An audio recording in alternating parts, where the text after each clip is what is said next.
This public talk, Beyond Sustainable Use, Redefining Our Relationship with Nature Through Harmonious Coexistence, comes out of our shared conviction with the World Law Institute that our relationship with nature should not be guided by anthropocentric notions of resource or property, but by harmonious coexistence centered on principles of valuing all life, respecting and recognizing the rights of nature, preventing unjustifiable killings, and advocating for well-being for the collective. To help us unpack this important discussion, we are fortunate to have Katrina Lehmann-Grube, who is the program manager of the World Law Institute. We are also fortunate to have Cullinan, who is an environmental lawyer, author, and advocate. Each panelist will have 15 minutes for their input, and thereafter, both panelists have presented. We will open the webinar up for discussion. Katrina, I will hand over to you. Thank you very much. Thank you so much, Charles. I'm just going to share my screen.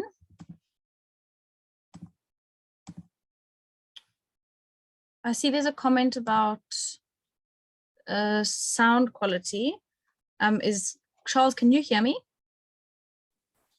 I can hear you quite well from my side. Okay, then maybe it's just one person. Yeah, thank you for the excellent introduction. We are really, really pleased to be here today. And as Charles mentioned, my name is Katrina Lehmann-Grube, and I'm with my director, Cormac Cullinan, and we come from the Wild Law Institute. And today we'll be talking about our vision, which is beyond sustainable use, redefining our relationship with nature through harmonious coexistence. And we'd really like to thank the Climate Justice Charter Movement for having us today and showing their interest and as Charles said, sharing our values on this topic. So just quickly what we'll be covering today, I'll be giving a brief introduction to our organization, which is the Wild Law Institute. I will then give a little bit of background on the process we're following with this vision, the background of why we think it's important, as well as the aims of the document. We will briefly outline the current approach, which defines conservation in South Africa, which is sustainable use and some of the problems associated with it. We will then give an introduction to harmonious coexistence, how we propose transformative change, what would the principles be, as well as the implications for our governance systems. And then we'll close with some of our concluding thoughts and next steps. So just to quickly talk about who we are, the Wild Law Institute is an NGO based in Cape Town, and we develop, advocate for, and implement new approaches to governance and law based on Earth jurisprudence. And now Earth jurisprudence is a philosophy and concept that is based on the understanding that human laws and governance systems must be aligned with the Earth's own laws, processes, and mechanisms. And this is because humans are part of nature and that our own well-being is dependent on the well-being of the entire Earth community. So we believe that governance must work in harmony with nature to achieve well-being and freedom for all members of the Earth community. But we are not alone in this. We're actually part of something called the Global Alliance for the Rights of Nature, which is, as the name implies, a global movement, which is committed to the universal adoption and implementation of legal systems that recognize, respect, and enforce the rights of nature. And this has already seen successes in several countries, including Ecuador, which kind of quite famously adopted rights of nature into its constitution, I think in 2010. But we are particularly active in facilitating the African Hub, which is still relatively new. So if anyone's interested in joining that, all are welcome. So please do contact us. So the process that we're following for developing this vision. So Cormac has drafted over the past year or so an initial vision document, which outlines many of the elements that we'll be talking through today. We are now in a process of consultation and receiving feedback on that document from various groups and individuals in the environmental kind of sphere. We will then revise the document in line with that feedback, and we hope to get endorsement from a multitude of groups who share this positive vision that we have. And then ultimately, we would hope that this document would input into other policy processes and engagements. So whether that's with the Department of Forestry, Fisheries and Environment, we want to develop a strategic transformation trajectory, and then a wildlife freedom bill. So I don't think a lot of people here will need to hear this, but really transformative change is so urgent and necessary. We're seeing catastrophic loss of wild species and habitats, worsening climate change. I'm sure many of you will have seen the scary reports coming out of the IPCC yesterday. And the pressure to increase exploitation is growing. So we stand firmly by the principle that gradual change is inadequate and will not work. And this transformative change needs to take place across systems, whether that's energy systems, whether that's economic systems and political systems, but also governance and legal systems. And it's quite clear that our existing governance systems have failed, not only to prevent the ongoing destruction we've seen, but worse, they actually strengthen the forces in society that are driving the loss of biological diversity and climate change. And they legitimize and facilitate many ecologically undesirable practices. So they're not designed to promote harmonious coexistence between humans and nature. So we believe that we need to transform our governance systems at every level of society to promote this vision.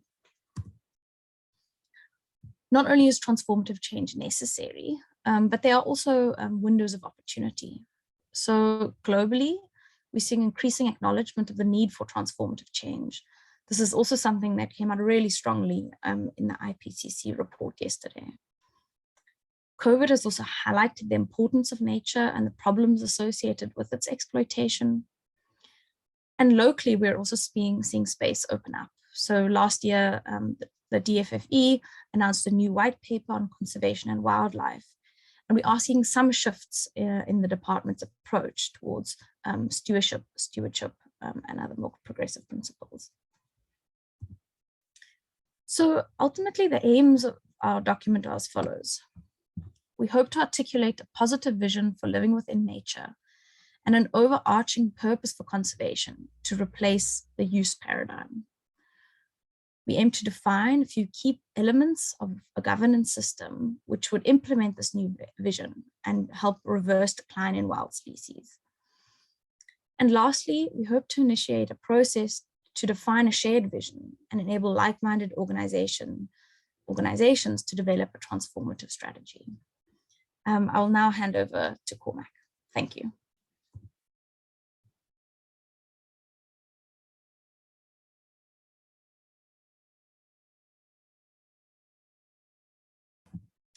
Cormac, are you there?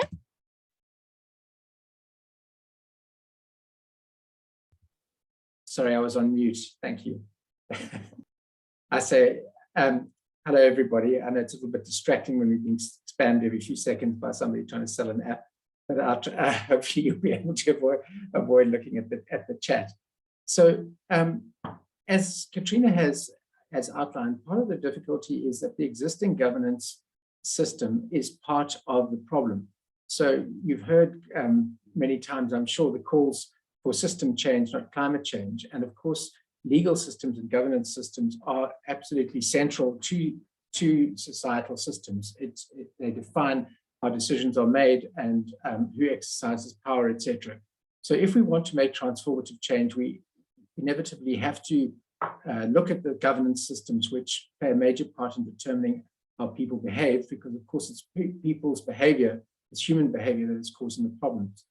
So the business as usual scenario in relation to how we relate to how we govern our relationships with wildlife is anthropocentric. It's based on the understanding that humans are separate from and superior to nature, that nature is property. In other words, the law defines wild animals and plants as objects to be used or owned by humans and not as subjects. An object can't have rights, and so by definition, wildlife can't have rights, not even the right to exist. They're also seen as increasingly as a subset of the biodiversity economy. In other words, nature is seen as an economic resource, and this of course, obscures the reality that we're all embedded within nature. And we're also seeing the intensifying commercial use of wildlife. In other words, the process of intensification is continuing. And next slide. Now, what's important to appreciate is that what we're doing here is not just an academic exercise, because we're up against very well organized and funded organizations such as the Professional Hunters Association of South Africa, the Wildlife Producers Association, lion and rhino farmers, and various academic institutions that support them. So they have got a very strong agenda and a clear agenda which they are pushing. And what we're trying to do is establish we're trying to establish an alternative, because at the moment, most organizations that oppose this agenda are always in reactive mode. They're always complaining or opposing proposals that are emanating from these quarters. And what we're trying to do with this initiative is establish a positive vision of what we want. So it's not just about what we don't want. And what these people want to do is to change the governance system. They want to rewrite the rules in their favor. So they want wildlife to be owned. So instead of becoming unowned things, raised in a list, they would become raised commercial, owned or commercially available assets. That oversight would be by the Department of Agriculture and not by the Department of Forestry, Fisheries, and Environment. They want fewer legal restrictions and more trade. And just to give you an example, this is a quote from a document, comment submitted by the Professional Hunting Association to the government. And you'll see that they're saying that they're complaining that the laws were not designed to stimulate economic growth through the sustainable use of renewable natural resources. And these protective wildlife laws have been one of the greatest inhibiting factors that has alienated rural African people from utilizing their wildlife heritage sustainably. So they tend to always try and speak out of the mouth of rural African people, but you can see that they think very strongly that the laws should be there to encourage economic growth based on exploitation of wildlife. And just to give one example, in 2016, they succeeded in having 12 game species listed under the Animal Improvement Act. And this is an act really which was designed to promote breeding of pedigree cattle and sheep, etc. So it's very much within the agriculture sphere. And you can see very clearly the agenda to move wild animals from being wild into being farmed assets. Next slide, please. So what are we talking about when we say sustainable use? Well, originally, the idea is a good one. It was the idea that there would be a prohibition against ecologically harmful uses. In other words, if you were going to harvest from the wild, you should do so in a way which is sustainable, in the sense of it wouldn't lead to ecological degradation. But now it's been deliberately misinterpreted and elevated to an overarching goal. So now the proponents of this approach mischaracterize it as a legal mandate to use wildlife. So in other words, what they're about is not sustaining the ecosystems, but sustaining the use. And they often say that this is based on the Constitution, but what the Constitution actually says in Section 24 is that there must be reasonable legislative and other measures that, first of all, promote conservation, and secondly, secure ecologically sustainable use of natural resources. So nowhere does it say that you must go and use all wildlife as economic assets. Now, one of the problems, though, is that the definitions in the Biodiversity Act refer to the maintenance of ecological integrity, but also emphasize the continued use of resources. Next slide. So there you have that definition. You can see the real problem is that it starts off in the first line with say, it's talking about sustainable in relation to the use of a biological resource. So all of nature, the wild species that they're talking about, are immediately classified as resources, a particular kind of resources, a biological resource, but they're basically saying they're assets, the same as anything else. And then you'll see the subparagraph C there talks about ensuring its continued use. So they're looking at sustainability, not just in ecological terms, but also as sustaining the use. And of course, that, when read with framing this as a resource, as wildlife as a resource, immediately means that we're operating within a paradigm where the understanding is that wildlife exists to be used by people. Next slide. So what is wrong with sustainable use as an overarching policy goal? Now, as I've said, if you're talking about a use in a particular sense, it's not a problem to say that it must be sustainable. But when you put it as an overarching policy goal, it entrenches this misperception that nature exists to be used by humans, and entrenches this user-used relationship between humans and other species. In other words, that is how it's set up, essentially exploitative. The goal is also to use nature instead of enhancing ecological health. Now, so obviously at this point in time where we're seeing a catastrophic global decline in biological diversity, in the early stages of the 6th period of mass extinction, the most important goal is to sustain wildlife and ecosystems, and to repair that harm that has been done, not on intensifying the use. And obviously it also promotes the exploitation of wildlife as economic resources, which is a kind of taking from nature, instead of contributing to ecological health. In other words, where the emphasis would be on what can we do to enhance natural systems. Obviously that would involve some taking, but it's a question of what is the overall objective. Next slide. Now, so as a long-term policy goal, if you make sustainable use your long-term policy goal, it undermines the well-being of all, because first of all, it doesn't promote health, well-being, or the best interests, whether of the individual animal, species, or ecosystem. Now, if we're going to reverse the collapse of biological diversity, we have to change the bias from being in favor of development, which destroys nature, to being in favor of nature. In other words, we have to change that orientation, and that is just not part of sustainable use as currently understood. It also undervalues life, because if you value wildlife and wild habitats only as resources, you ignore their intrinsic value. And the intrinsic value arises largely from the relationships between the different parts of an ecosystem, which create a whole that is greater than the sum of the parts. So what we're talking about is healthy living systems are the source of all our well-being. With humans don't have any well-being, they don't even have life unless we are embedded within healthy living systems.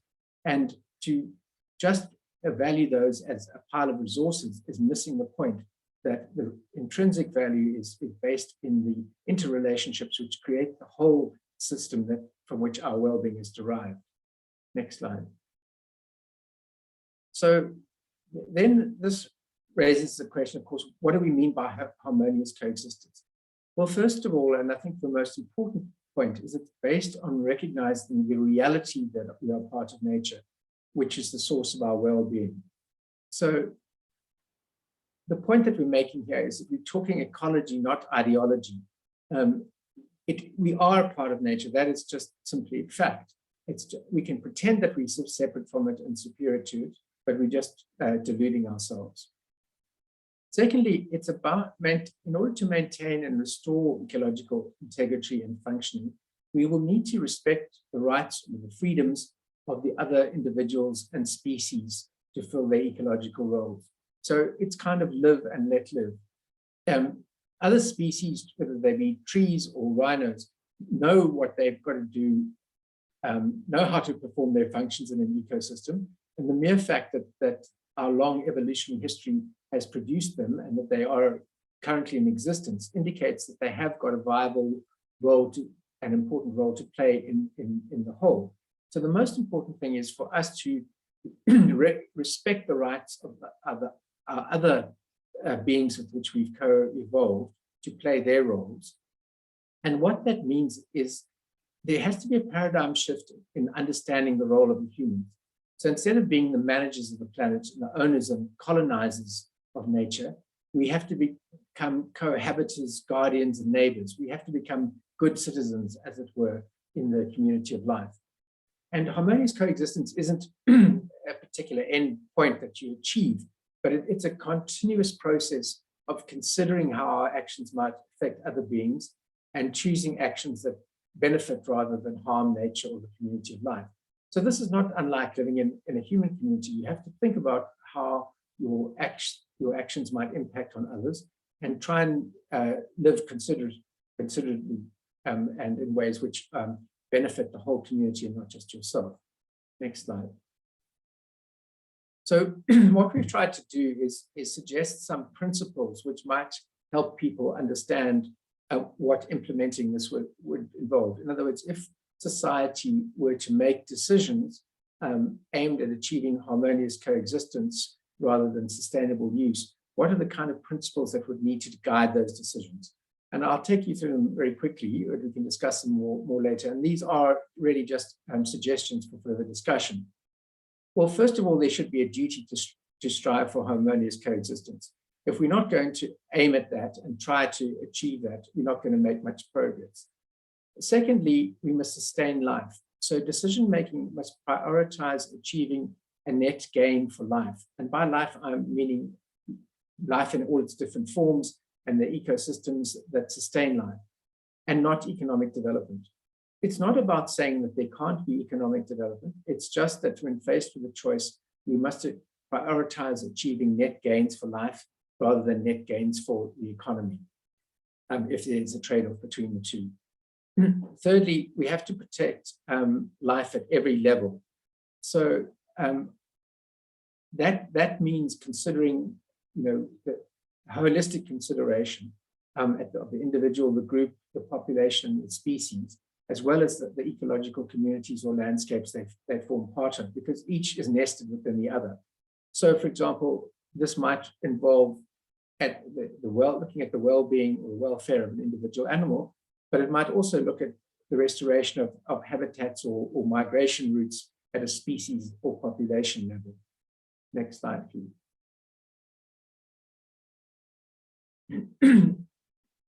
The fourth point is we've got to value other beings. So we only exist by virtue of our ongoing relationships with nature. And we need to protect the rights of the other members of that community to exist and to function, play their roles within the ecological communities.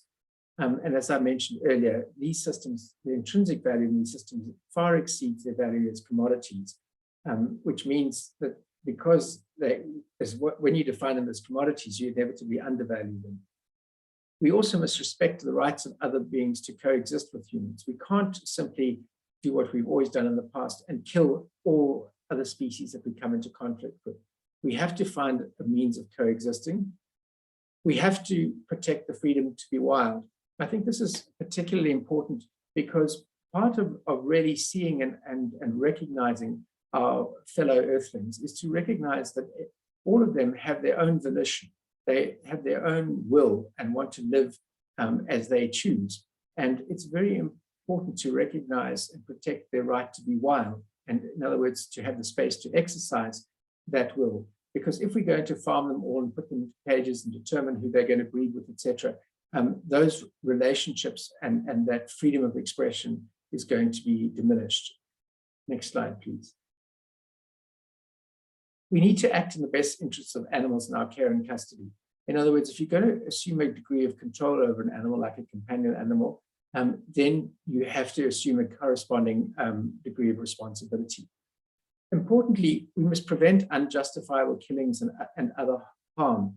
So what this means is not that there will never be killings of other species and will never do any harm to other species, but more that it must be justifiable. So this is really what applies to humans. There are circumstances in which you can kill other humans. They're very limited, more or less self-defense.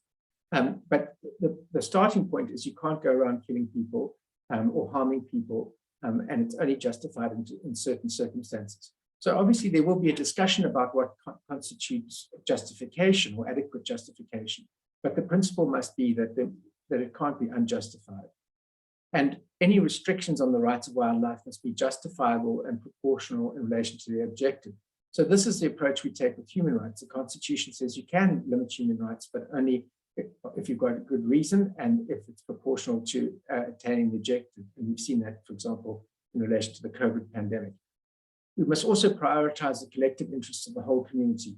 The whole community's interests must come first, the collective interest, because each member of that community derives their well-being from the whole. So it's like the interests of the whole body must come first above the interests of a particular cell. Next slide, please. And this is the last one. So we must promote health and well-being in an integral manner. So you may have come across people talking about the one health or one welfare approaches.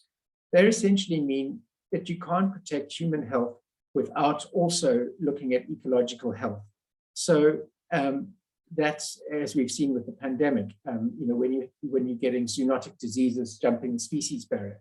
And the one welfare approach is similar. You can't look at the welfare of people without also looking at the welfare of other species. We should try to resolve conflict with wildlife to restore harmony and in the best interests of the whole. And we must redress past harm. We've done so much damage already that we can't just say we're going to let the past be bygones and just move forward. We also have to repair some of the damage that has already been done, like restoring migratory routes. Next slide, please. So what would a new governance system which gave effect to this look like?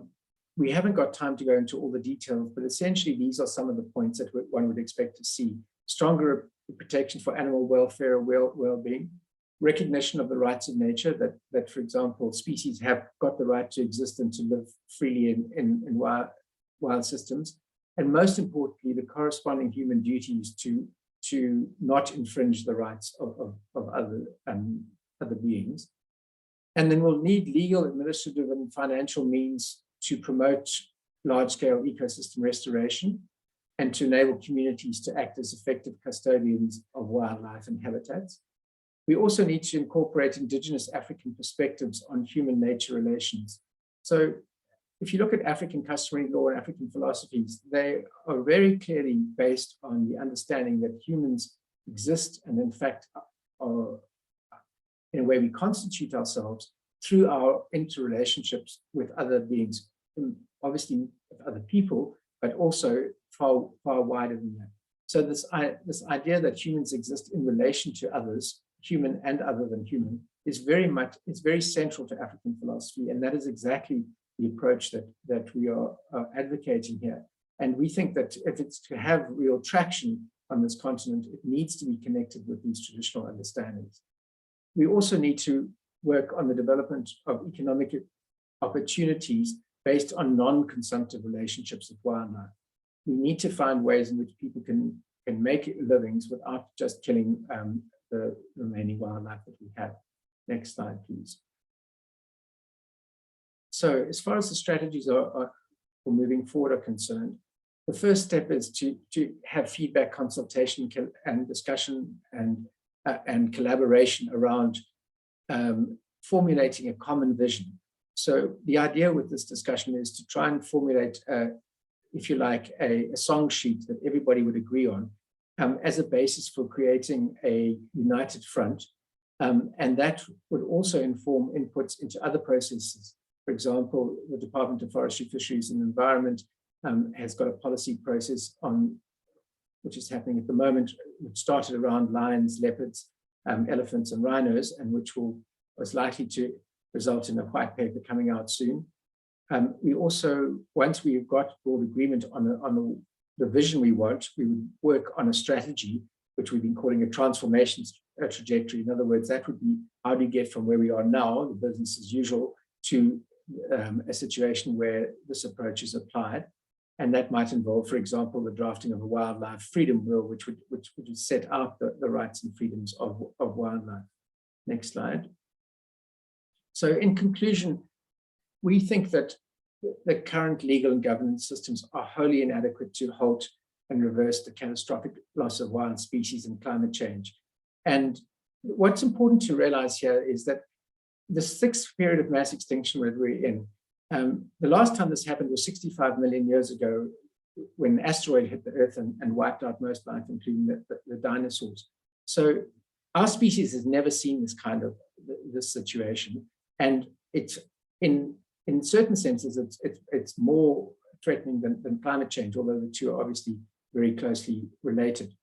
So it's a very big deal, and all the experts, including the IPBES, which is the equivalent of the International Panel on Climate Change, agrees that now we need transformative change. We need to completely change our systems and fundamentally alter how we relate to creatures with whom we've co-evolved. To just reiterate, the principle of ecologically sustainable use is useful in relation to justifiable use to limit the degree of use in the interests of the whole community of life. So where you've determined that some use is justifiable, let's say a degree of harvesting for food is acceptable, that's when you apply ecologically sustainable use, but not as the overall objective of how, or the overall determinant of how we relate to other species. And achieving a consensus on a shared vision for harmonious coexistence is essential to enable collaborative action and prevent intensified use. If we aren't able to reach consensus on what we are for, the proponents of intensified use are likely to succeed. Thank you. Next slide. That's all. Thanks very much. Thank you very much, Cormac, and thank you very much, Katrina, for your excellent presentations. The floor is now open for further engagements, questions, clarities. Please raise your hand and I will allow you to speak. Alternatively, you can write your questions in the chat. We already have some questions in the chat. One from Shirley Walters. How do we sustain life when sustaining human life results in 8 billion humans who are taking land and resources from other species? Major ethical dilemmas. Would you want to engage with that, Katrina and Cormac? Sure, maybe I'll make comments and then Katrina can follow. I mean, it's undoubtedly a big achievement, but the fact of it is that if you look at humans in the context of other species, our species has taken too much. I mean, most of the biomass on the earth is a combination of humans and our domestic animals. So the only way I think we can give back to nature, if I can do that, is improving the distribution among humans. In other words, we've got to share, we've not only got to cut back what humans take, but we've got to share it better between the humans. And we can't keep having grossly unequal distributions among humans and then just take more and more and more from nature. So that's obviously not an easy thing to do. But I think that the alternative is that most people won't survive. So it's an extremely tough thing to do, but I think that we don't have a choice but to face this. Maybe just to come in, and I mean, I think I'm not quite sure if I understand the question, but I think, I mean, maybe that kind of sentence needs a caveat, because I think it's sustaining a good life for all kind of species with whom we share the earth. Because I think most evidence suggests that the fact that there's 8 billion people is in itself not the main cause of the problem, because it's a tiny proportion of the world's population that causes the vast, for example, in climate change, it's very, very clear that it's the top 10% or so of the wealthiest and highest income earners in the world that contribute overwhelmingly the most towards emissions. So I think kind of shifting the focus away from there's so many people, which is true, there are a lot of people on the planet, to what is the quality of that life, and how do we, as well as for the kind of billions of cattle and chickens and kind of other species that also are kind of have majorly large populations. And ultimately, by shifting that perspective, I'm saying, okay, how do we sustain good quality of life where there's harmonious coexistence? I think is a more kind of productive and progressive framing when thinking about, okay, there simply are a lot of people, when actually that hasn't been kind of the cause of the problem, at least kind of in my reading of it. I hope that makes sense and answers that question. Thank you very much. We have another comment from Marcus Solomon. It seems necessary to launch a major awareness raising program for children and communities in general, an eco-literacy or eco-pedagogy program. Would you like to engage with that comment? Thank you. Yeah, I mean, I certainly think that, I mean, I agree with Marcus that if we're going to shift this, we need to shift perceptions right from a young age. The only comment I'd make really is what I find quite interesting is I think we actually educate children out of this perception. In other words, if you watch a small child in a room, if there's an animal in the room, the child will make a beeline for the animal, and small children very easily see other species as fellow beings. They'll talk to other animals and birds and play games with them. And most children's books involve animals really being people or playing that role. So children, I think, already start with that perception that we live in a community of many different life forms, and they get educated out of it. And so I think that part of what we have to do is stop the educators educating people out of this inherent understanding. People have also referred to the concept of biophilia, the idea that we are born with a love of other living creatures. And I certainly think you can observe that in young children. So I agree with what Marcus is saying, but I think in many ways the focus has to be on stopping people destroying an inherent understanding of the life that children have.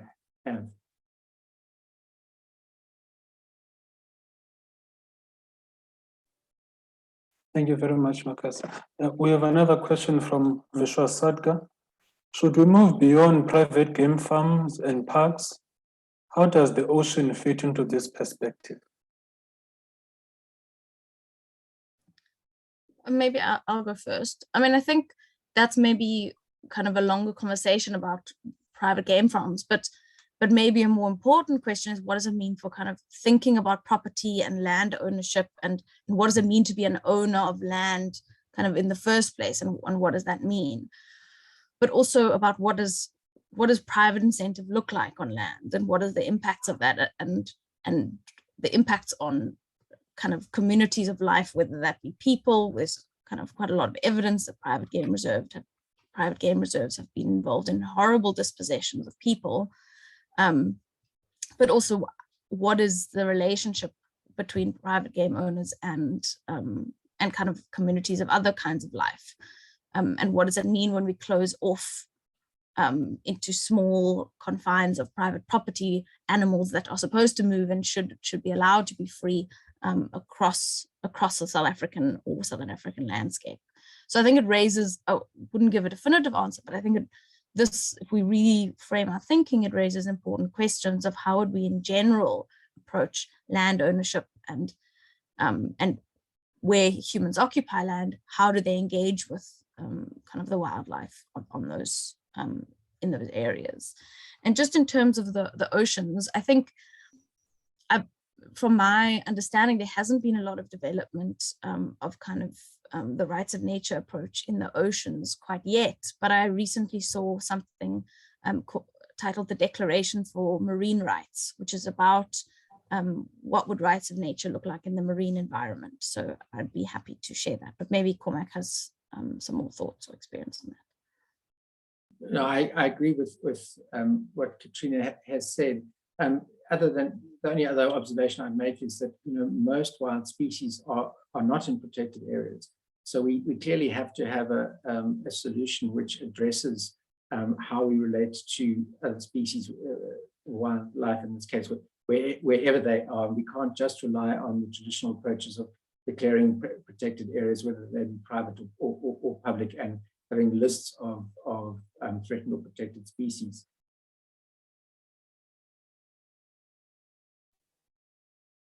Thank you very much.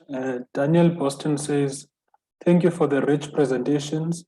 I'd like to ask for your thoughts on the intersection of rights of nature and existing environmental law specifically. What do you think the process of shifting towards ecocentric law will look like? What strategies are you considering, and where do you see the greatest difficulties, legal as well as political observation? Thank you. It's a very nice question. I mean, I suppose that the biggest strategic response that is the existence of the Wild Law Institute and our participation in the Global Alliance. So I became an environmental lawyer because I thought that we could solve the critical issues facing humanity, i.e. so-called ecological problems, by better laws. And it took me a while to realize that just drafting better environmental laws won't do it, because the whole system is complicit. In other words, it's the company laws, it's the tax laws, it's the property laws, it's the whole legal system which drives exploitation and is part of it and legitimizes it. You get permits to destroy the environment, whether it's mining or various things. So on a day-to-day basis, as an environmental lawyer, we use the existing law to deal with some of the worst problems, but the Wild Law Institute exists to change the system and to bring in rights of nature. And the hardest thing really is to, I think, undo the misperception that we're separate from and superior to nature. And I sometimes refer, particularly to South Africans, it's quite analogous to the idea of apartheid, where there was a small group of the community decided they were separate from apartheid and superior to the rest of the community, and the best way forward for them was to exploit the rest of the community. Now that thinking is very similar to how not all human civilizations, but many human civilizations relate to nature. A colonizing type approach, which its focuses on taking by force. So I think probably the biggest thing is to convince people of the reality that they are actually embedded in nature and part of nature. And also I think to build a strong enough movement that we can actually, that politicians start following the movement and trying to run after the people, because I think I don't think there are going to be many politicians that are going to lead in this area. Stop there. Thank you very much, Mark. We have another question from Mark Turok. Should we be looking for supporting a new world movement linking natural, green conscious, and sustainable social policies that assist human sustenance?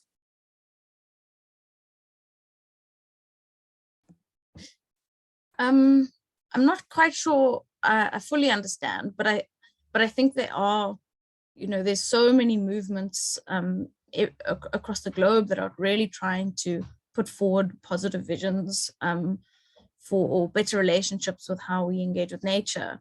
And absolutely, if I understand correctly, this shouldn't be a question of kind of humans or nature, or humans or the environment.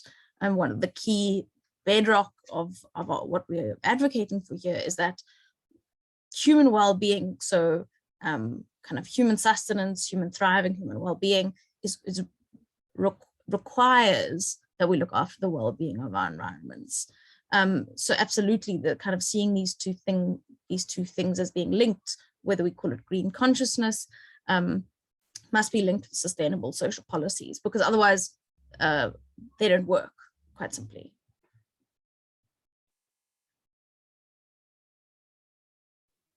Thank you very much, Katrina, for that response. We have another question from Luby Rooks. Is engaging with our massively destructive food production systems part of what wild law intends to engage?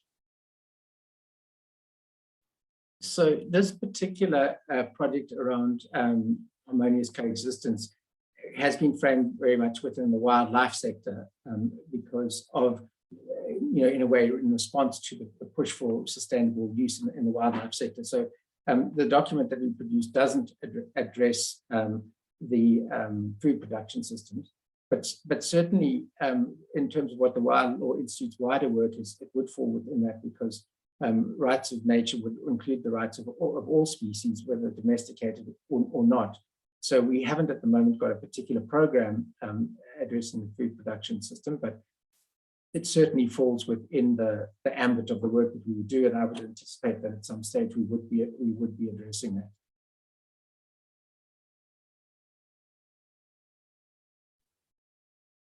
Thank you very much. We have another question from Esther Ramani. Isn't ecological sustainability also linked to struggling for a more equal society? Should we also not be fighting for a basic income grant, for example, so that indigent people are not forced into exploiting nature to meet their basic needs?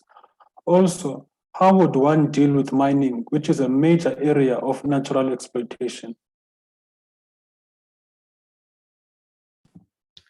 I can just say kind of my own personal opinion. I mean, 100% support a UBIG. And I think absolutely it's if one takes this approach seriously, this is also about, okay, what are the policies that are required to support well-being for all? And that includes other humans. And we're clearly in a situation, particularly in South Africa, but everywhere, where so many people are really struggling and cannot live well. And so policy mechanisms such as UBIG, which are also important to address climate change, are also important to address ecological degradation, are incorporated in a multitude of kind of policy packages. You know, as we've been saying, it requires transformative change. And so what we've spoken about today is a particular form of kind of governance system change. But it's very clear that we need massive economic change in our social security systems, in social support, infrastructure, etc. And maybe just to flag also things like the K economy, I think would kind of feminist principles will play a very strong and complementary role with some of the principles we're raising today. Thank you very much, Katrina. Before I go to the next question, I just want to remind our attendees that you are more than welcome to raise your hand and you'll be allowed to speak. You're more than welcome to write in the chat, but don't feel limited to only writing your questions in the chat. Marion Karai says, South Africa has wildlife and now even animal rights in their constitution. How would you suggest we get our South African constitution and laws to change to accept this idea? Yeah, so maybe I can just talk about that and also a little bit about the Wild Law Institute. So I've been very involved in South America, and in fact, the Secretariat of the Global Alliance is based in Ecuador, which was the first country in the world to recognize rights of nature. And recently, the Global Alliance has sent a delegation to Chile, and there are now rights of nature provisions in the draft Chilean constitution. It still has to be adopted by a referendum, I think later this year, so that's not definite, but certainly that the movement is very strong in Latin America. So here in South Africa, I think it's hard to start with the constitution. I mean, that's in a way the most difficult thing to achieve, but part of what we're doing here is very much doing that. If we can get people to accept that the basis on which we relate to wildlife in Africa should change, and build around harmonious coexistence, and then change the law in this area, that is a big step towards implementing rights of nature, animal rights in South Africa. There would be other strategies that we'd be using through the Wild Law Institute. So the Wild Law Institute really exists to develop innovative approaches that will produce systemic change, that will change the system, that will change the rules of the game. Because at the moment we win the odd victory using environmental laws, but we're losing the war, if I can put it that way, in the sense that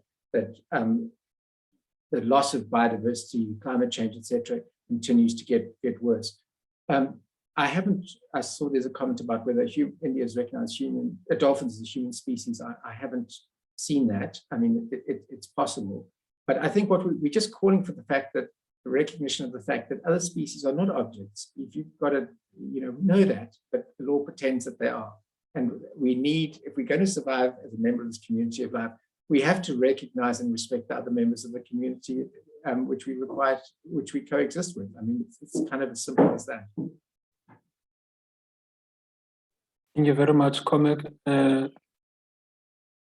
Linda, you are allowed to speak. Please unmute yourself. Thank you very much. Thank you very much, Charles. And I'll go right to my question. I had typed it. So my question is, I agree that rights are not the best way to re-envision the relationship between man and nature. And if we are to have a peaceful coexistence and a balance where we are equal, both as man and nature, then maybe rights is not the best framework for us to use. Whereas I know we have talks of things like posthumanism that is trying to come up, but there is nothing tangible that is going to guide us to this new paradigm shift. So my question will go to the panelists directly.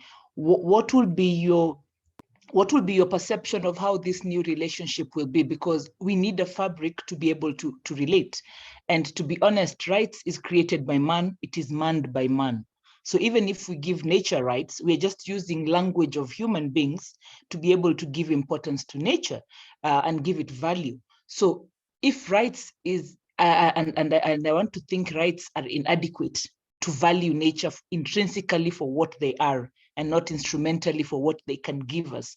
What in your perception would be a very good way for humans and nature to interact in a way that can balance value and can help both interact for sustainability into the future? Perhaps I can attempt to answer some of that.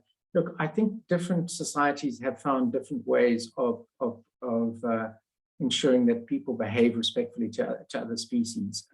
And so you'll find different examples around the world. I am actually in favor of using the language of rights for practical kind of reasons. So about two reasons mainly. About 20 years ago, I wrote a book called Wild Law, and basically pointed out that if we want to have legally enforceable duties on humans to respect other beings, we have to recognize that they have rights. Because at first I prefer to use the term interests, because I've seen, rights has a lot of baggage and it's quite suggests adversarial relationships. But the reality is that we have legal systems that recognize human rights, and if we recognize human rights for humans but only interests for other species, the rights will always trump the interests, and we won't get a proper balancing.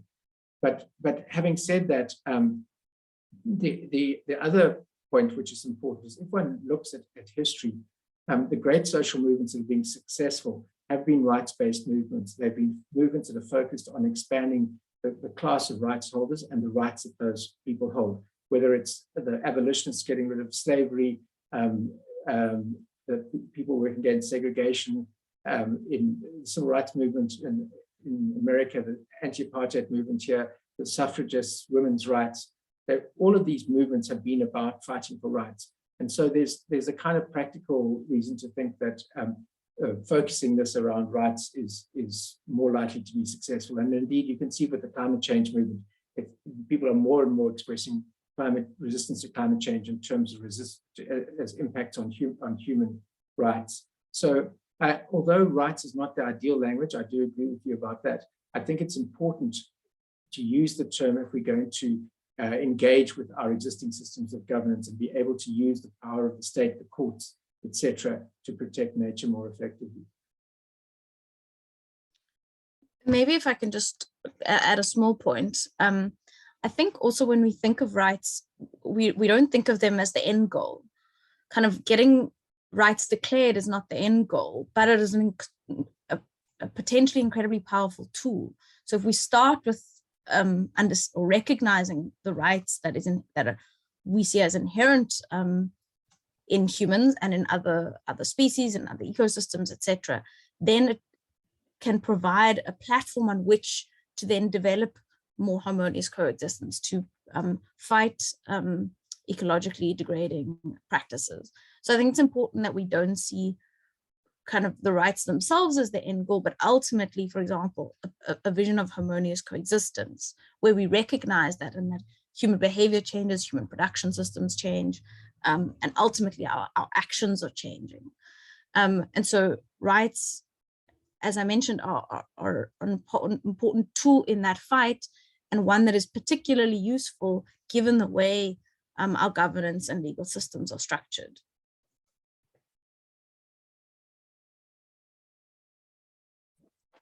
Thank you very much to our panelists. We have a question from Winter Weston. How can we assist you in the process right now? That's a great question. So we're in the process of to the Wild Law Institute, of building an African hub for the Global Alliance for the Rights of Nature. So this will be all organizations in Africa who are working towards these ends.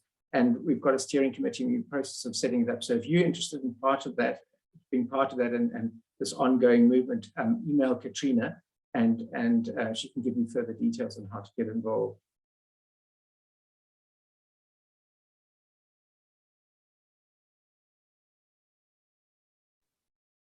Thank you very much, Cormac.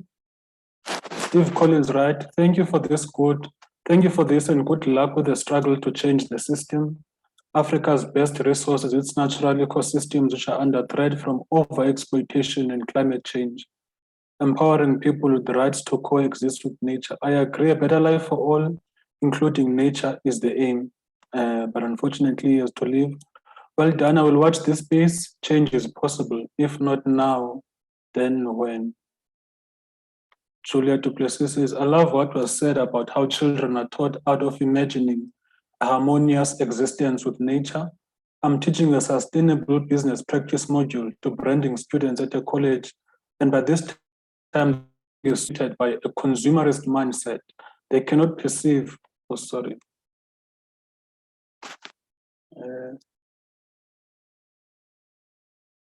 they cannot perceive an alternative where profit is not the ultimate goal. Would you like to respond to that comment? Sure.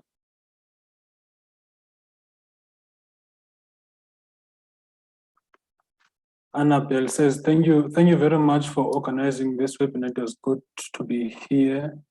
While I was reading World Law, a manifesto for Earth jurisprudence, I realized that at the heart of this paradigm shift is the following: love, respect, and responsibility.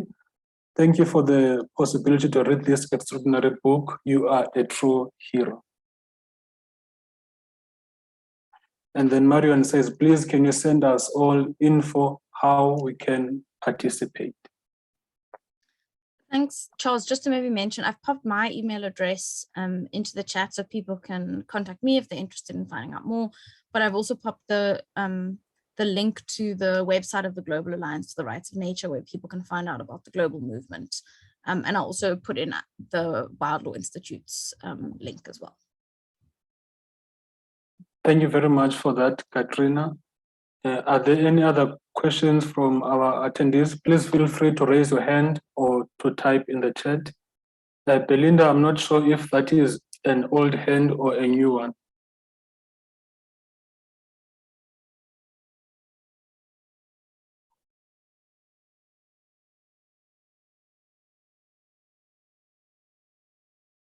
I think it was an old one.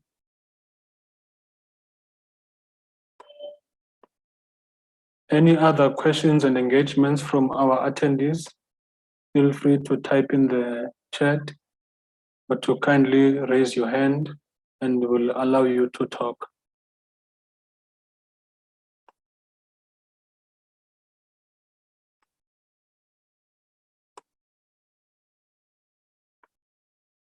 If I may jump in sorry, there's another question from Vishwa Sadka. What does this mean for the notion of ecosystem services?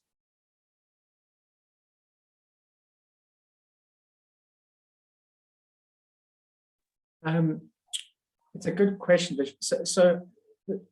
My difficulty with the idea of ecosystem services is I understand that it's quite a good way of explaining to somebody who's very much in the economic paradigm how nature is valuable. The trouble is it perpetuates the idea that nature exists for the benefit of humankind. So, you know, and services obviously is very much the language of the economy. So I agree with communicating to people that nature provides very important benefits to humans, like fresh air, fresh water, etc. But I would personally try and avoid using the language of services in that economic paradigm. So it's not, the underlying ideas are not bad, but I just try and avoid using resources language because I think it perpetuates the mindset which has created the problem.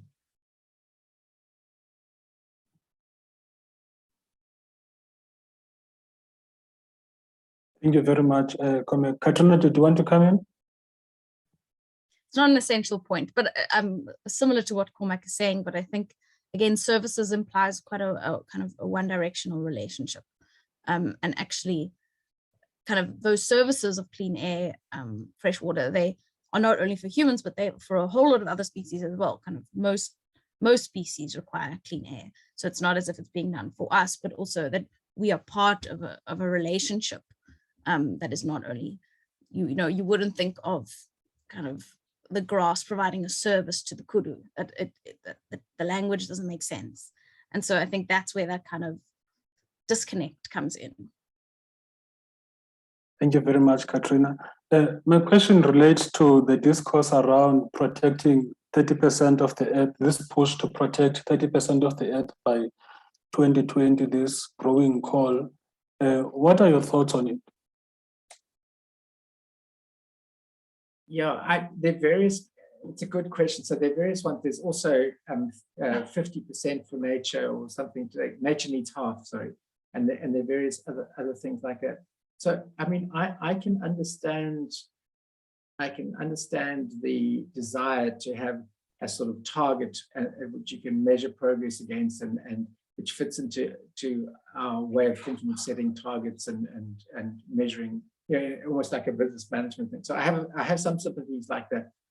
But the reality, the trouble is, what I don't like about it is that they sort of, it perpetuates the idea that we can have these protected areas and then the rest can be sacrifice zones. So as long as we have a certain amount of protected, everything else can be hammered. You know, that's not the reality, because the reality is that, imagine it, is that we are part of this organic whole. We like cells in the body, and we wouldn't say we're going to preserve, you know, 30% of our body and then we can hammer the rest, because everything's interconnected. So I'm not against having goals, but that can't possibly be enough. It can be a goal for protected areas, but it can't be a goal for, I mean, we need something like, we need something that addresses how we relate to other species and what the role of the human is on this planet. And that's why we're trying to say that we think we have to aim to live as good neighbors to everything, to all the other beings that coexisted with us. And by contributing to the health of the whole, we too will benefit. If I can maybe just add, I think what that approach really does, I mean, yeah, I'm also familiar with the kind of 50% of the earth needs to be in a protected area kind of narrative. And I think more than anything, that entrenches the idea that humans are separate from nature. Because basically what you're saying is then 50% of the world is nature and 50% of the world is human, or kind of for human. And then what you do in that human space, you can kind of go rampant. You know, you can let destructive human processes absolutely go crazy, and it's not really a systemic systemic addressing of kind of fundamental causes of the problem. And also inevitably what you do is then you say it's the most marginal people that end up getting pushed off their land. So it obviously has a massive implication on land rights, land justice, because it's not as if it's the rich and the wealthy of the world who are going to be forced to move. It's communities who are not necessarily having particularly harmful relationships with nature in the first place that are going to be told, oh no, you can't live here anymore, go live somewhere else. So I think from a justice perspective, it doesn't make sense, but even from kind of a really shifting our relationship with nature perspective, it doesn't make sense either. Thank you very much. Karuna, please unmute yourself. Yes, thanks, Chair. Hi, Cormac. It's lovely to see the 1980 grouping of students of Pietermaritzburg really opening up new challenges. I was just wondering, there's a number of nature-based religions in the world.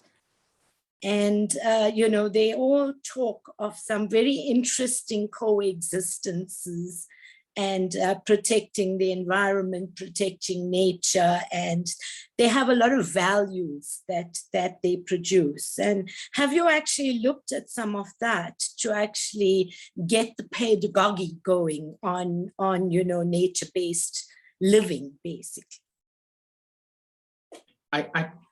Thank you, Karuna. I can't say that I'm an expert on all of these world religions, but I agree entirely with what you're saying.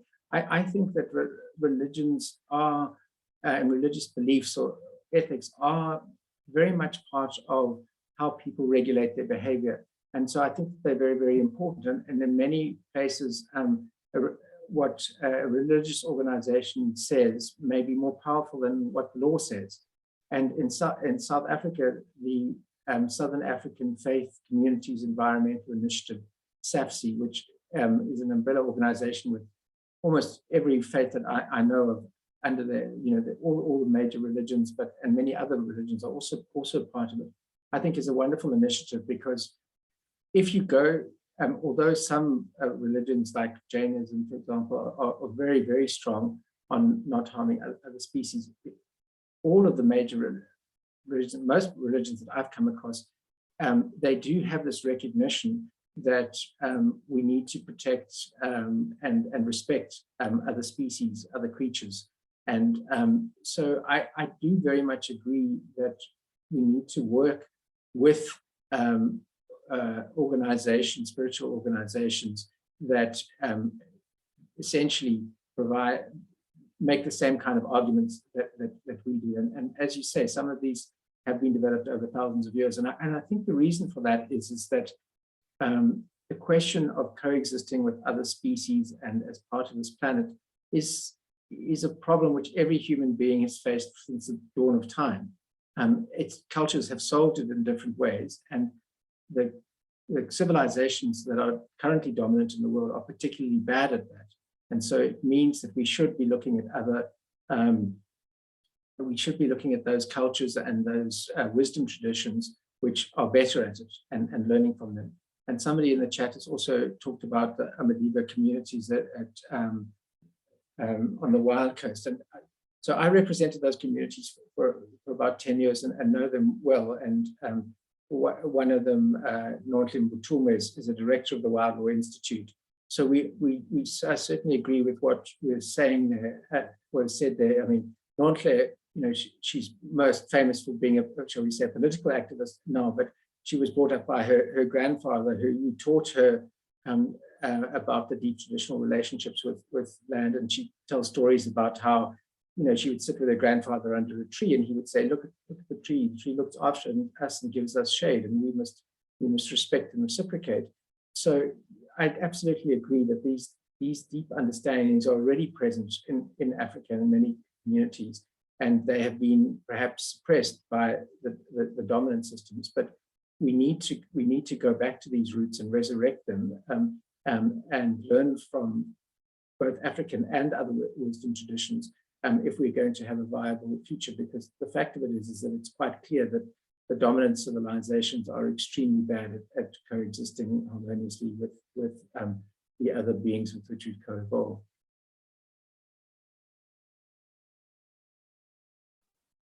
Thank you very much, Cormac. Nkele has a question. Wild animals are perpetual victims. They have been exploited, oppressed, and commodified by every human political system. How do we change that in the current South African political context?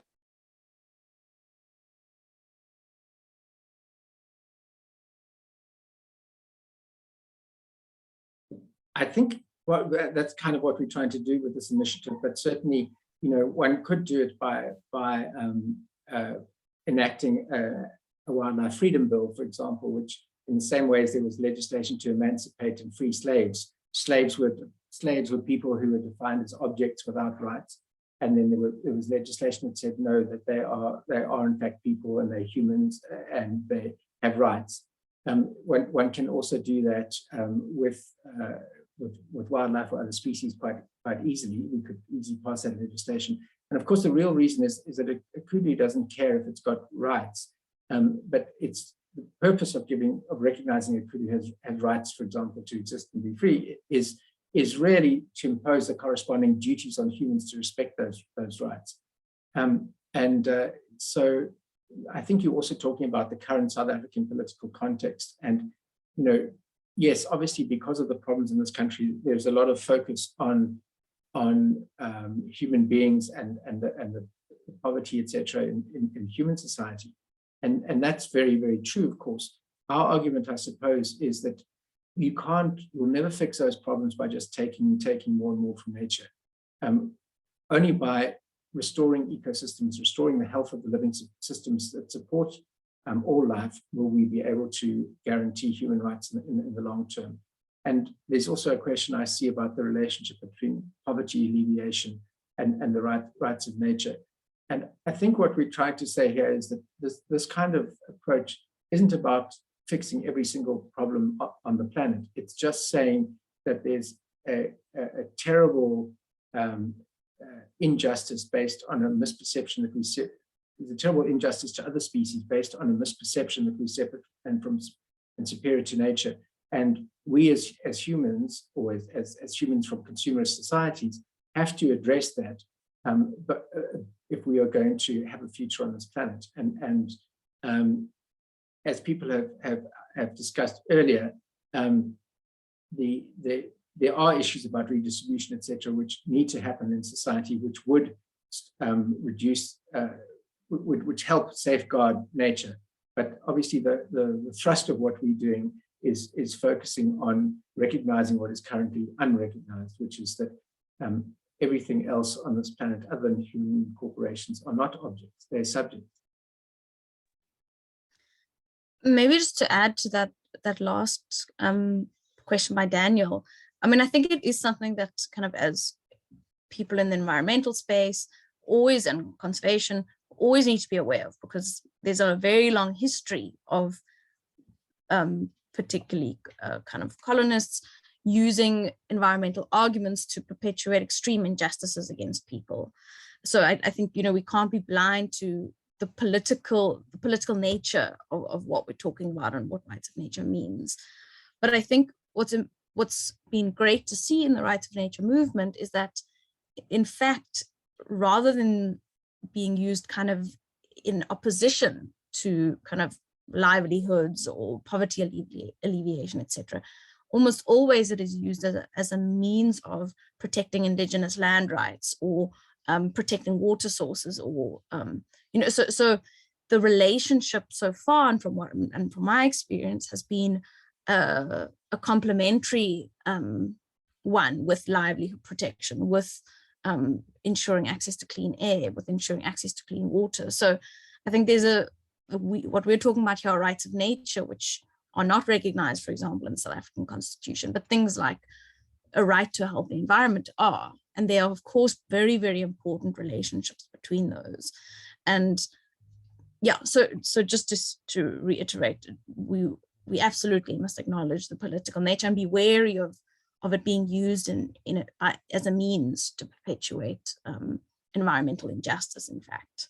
But I think thus far, it's been a really positive movement in that way. Thank you very much, Cormac and Katrina, for such an insightful discussion. I will now hand over to Vishwa Sadka, who is a board chairperson of COPEC, to give us the closing remarks and way forward. Vish, over to you.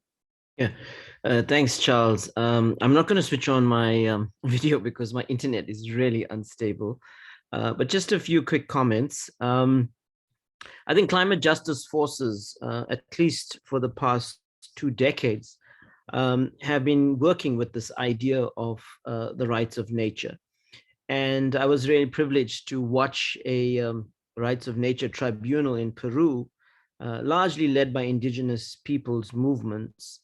And it was really striking that, and it echoes what we were engaging with today, that we're really standing against the instrumentalizing of nature. We're standing against its exploitation. We're standing against its abuse, and so on. And so it was interesting testimony, ranging from, the destructive effects of extractivism, pollution, and so on, mass destruction of habitats and ecosystems and so on. So this is a very, very powerful idea. But I think this is where the work that Wild Law is doing, Cormac and Katrina, is very, very important, because we have to ground this idea. We've got to give it solid foundations. And at the heart of this are various questions. I mean, harmonious coexistence with whom? And I think today, in some ways, that was clarifying itself. Yes, it's with animals. Yes, it's with plants, but it's also with ecosystems in their totality. And I think that's very, very important. I mean, I think the other big question that was coming out was, who are we as humans if we work with this idea? A very foundational question for this approach. And it's clear that the arguments we were hearing is that we are not apart from natural relations.